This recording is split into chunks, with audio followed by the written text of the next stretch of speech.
আসসালামু আলাইকুম। কি পরিমাণ রাস্তা স্লিপ করে, মানে একটু বৃষ্টি হয়েছিল আর কি। বৃষ্টি হওয়ার পরে যে মাটি নিয়েছে আমরা বালা মানুষের চাইতে টাক টাক করিয়া ওই জেলার মাটি পড়ার ফলে এখন গাড়ি কতটা যে অ্যাক্সিডেন্ট হয়েছে আজকে হিসাব ছাড়া। ক্যামেরা অন করতাম যে এই সাহস আমার নাই যে তো মানুষ স্লিপ করি বাইক লইয়া পড়ে রাখি। ওই যে রাস্তাতে মাটি নিছে মানুষের বাড়ি কাম করার লাগে, আর মাটি যে পড়ছে পড়ার লগে এখন হালকা বৃষ্টি দিছে, গাড়ি শূন্য আগিয়া জায়গাতে নারা জায়গায় যার গিয়া কেউ যদি ব্রেক মারে তো শেষ। যারা নতুন তার তো অবস্থা খারাপ হয়ে যাব। ওদের সামনের যে দেখা আপনার মাটি ইনতে কম, আমি যে সাইডে দিয়ে আইছি মেইন রোডও আরও ভয়ঙ্কর অবস্থা আসলো। ওই দরকার গাড়িগুলা স্লিপ করে মাটি আর মাটি, মানে ফিসোর সাথে মাটি আর বৃষ্টির পানি দিছে, গাড়ি অটোমেটিকলি উপরের চাক্কা খালি মুভমেন্ট করে। খুব রিক্সে একে আপনার গাড়ি চালায়, বিশেষ করে রাইড তো আরও অবস্থা খারাপ হয়ে যাব। দিনের বেলা দিলা আপনারা চালাইবা, রাইড দেখিয়া চালাইবা। দিনও তো খুব সচেতনভাবে চালাইলাম, স্লো গাড়ি মানে বিষ দিয়া চালাইলাম গাড়ি।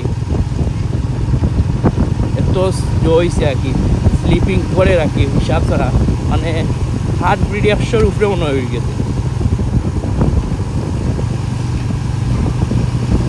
নতুন মাটি তো রাস্তাঘাটে অনেকে বাড়ি করে মাটি নিছে, অন্য মাটি নিছে, ট্রাক ট্রাক ফালাই গেছে রাস্তার সামনে, গাড়ি স্লিপ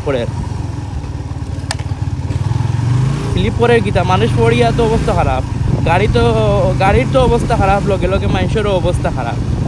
খুব সচেতনভাবে গাড়ি চালাইবা ভাই, বিশেষ করে বাইক 2 চাক্কার গাড়ি।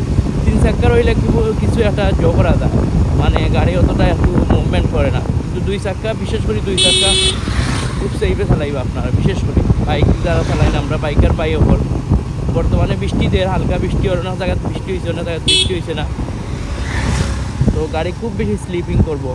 কারণ গ্রাম অঞ্চলে বিশেষ করে মানুষের গ্রামও অনেক জায়গায় মাটি নেয়, টাক টাক করি টলি দিও তাদের, তো ওগুলাতে বেশি স্লিপ করে আর কি। আল্লাহ আপনারা সবরে হেফাজত করতা, আমরারও হেফাজত করতা, দেখিয়া শুনে চালাইব আর কি, না হইলে আপনার ভয়ঙ্কর ধরনের অ্যাক্সিডেন্ট হইব। আজকে আমি কত জায়গায় যে স্লিপ করছে আর কি হিসাব ছাড়া, কোনো ব্রেক ধরবা না, ব্রেক ধরলে বুঝবা আপনি পড়ে গেছেন। যতটুকু স্লিপ করতে পারে আর যত স্লো চালাইতে পারেন, খালি বডিটা কন্ট্রোল রাখবা, একটু মুভমেন্ট হইলেও শেষ, আপনি পড়ে দিবা, পড়লেও একটা সমস্যা হয়ে দিব। আর পড়লে কি তো জানেননি আপনি দিলে একলা পড়োইন, পিছনের গাড়ি আপনারা মারি দিব আইয়া, কারণ হেও কন্ট্রোল করতে পারতো না, কোনো কন্ট্রোল থাকতো না, কারণ স্লিপ হইলে ব্রেক খাটে না, তো ব্রেক ধরেও না আপনারা এটা বিশেষ করে জানেন সবে।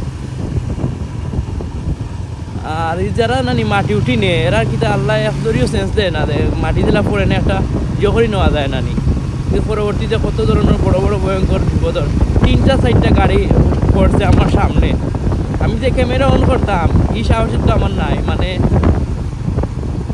কিতা হইতাম আর কি, বাসা বুঝিয়া হইলাম না, নিজের জান বাঁচাইতে পারলাম না, ক্যামেরা অন করতে পারলে আপনারা দেখাইলাম।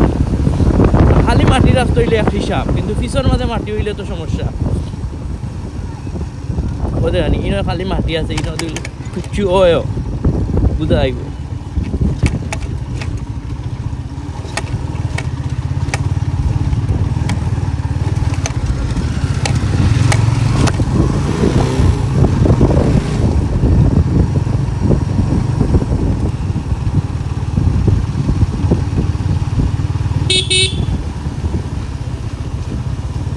খুব রিক্স করে আমার গাড়ি, তো বাইক চালাইতেও ডর করে, এগুলা জানলে তো বাইক না করে নি ভালো।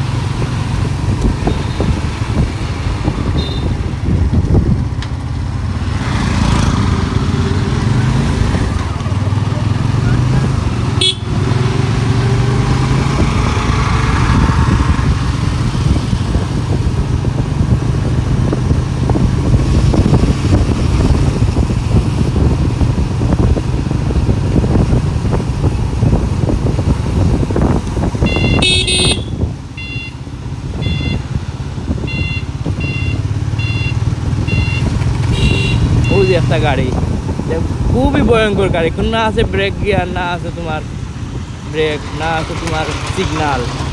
চান্দের দেশে চলবো আর কি। কোনো তার আর কোনো নাই আর কি। টাউনের ভিতরে হইলো টমটম, আর গ্রামে বুঝলে ওটা গাড়ি, বিপজ্জনক গাড়ি আর কি। মানে প্রবলেম হইব তোমার।